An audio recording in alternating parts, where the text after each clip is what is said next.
Let's cross to Bangkok now. We're joined by journalist and author Keith Richburg. Very good to have you with us on Al Jazeera. You were foreign editor of the Washington Post, I believe, in 2006 when the paper decided not to run the very controversial Danish cartoons depicting the Prophet Muhammad.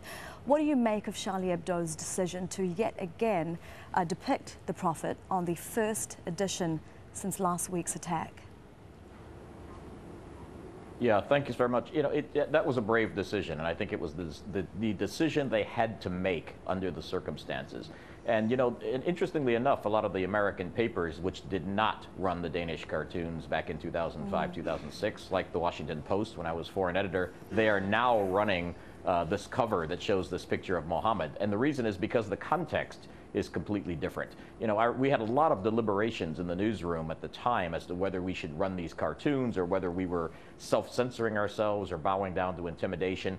And the decision we made then was that these cartoons were just needlessly provocative in some senses. They were showing, various degrading pictures of the Prophet, sometimes with a bomb as a turban, that sort of thing.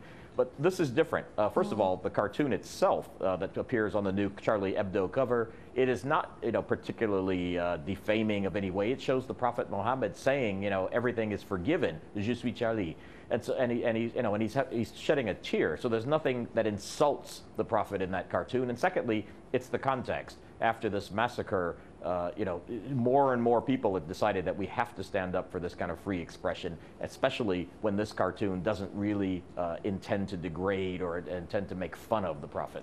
Let's talk a little bit more about free expression, Mr. Richburg. You know, every country, including France, has limits on freedom of speech. Is it time for France and other countries to re-examine these limits? Because while many say freedom of speech, and especially with these attacks, the rallying call saying freedom of speech is sacred. I mean, it should also be contingent, shouldn't it? Well, first of all, I should say that, yeah, you're absolutely right. There's a certain amount of hypocrisy in those who say we are free speech purists, because we are not free speech purists. I'm speaking to you now from Bangkok, for example. You can't say anything about the king or the royal family, or you could certainly not print a cartoon about the king or the royal family here in Bangkok, because you'll get slapped with a charge of lèse-majesté.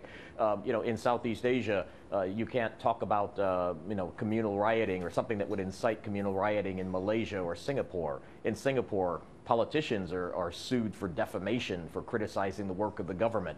So there are all kinds of red lines that exist all over. Moving over to Europe, we know in France, it's a crime to deny the Holocaust. It's a crime to incite violence against minority groups and Muslims. I lived in Paris for 5 years. You know that there are all these lines there. Even in the United States, there's this kind of, you'll be ostracized if you use the N-word, if you talk about racism, these sorts of things. I think the difference is, though, that the question is, A, should these free speech violations, if you want to call them that, violations of codes of free speech, should these be criminalized as they are in Southeast Asia, in France, for example, in Germany, where you can't talk about Nazism as openly as you can elsewhere? Or should this be society that decides in a free marketplace of ideas? Thomas Jefferson talked about the free marketplace of ideas, and I think that let the audience decide.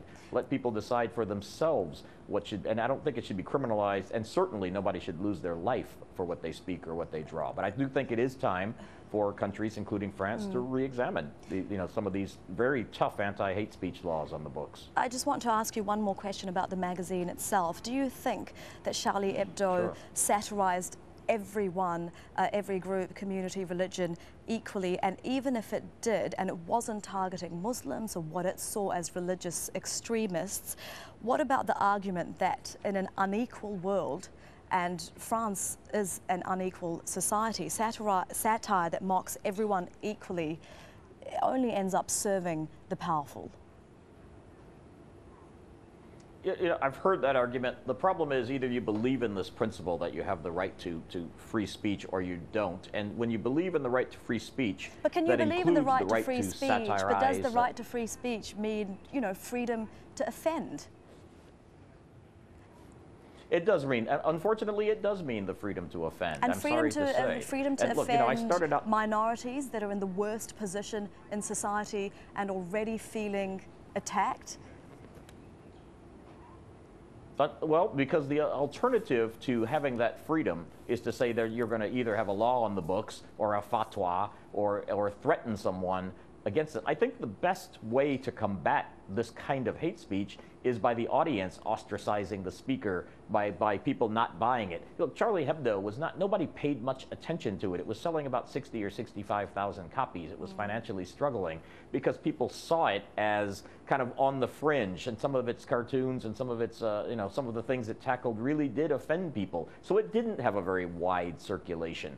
And I think that's the way it should be. So, you know, it was, you know, a relatively marginal publication, but, you know, like I started my career in journalism as a cartoonist for the University of Michigan, Michigan Daily, where I worked. And I know the importance of satire and cartoons. And look, sometimes I went over the limit drawing these cartoons, but I grew up reading satirical magazines like National Lampoon and Mad Magazine.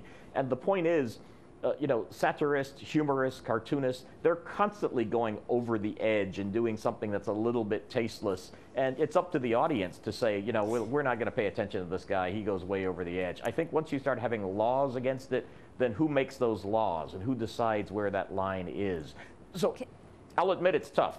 I will admit it's a really, really tough call. But I would even say, look, the Ku Klux Klan in the United States, they have the right to publish their publications. I don't think that should be banned or illegal, but I think nobody reads them.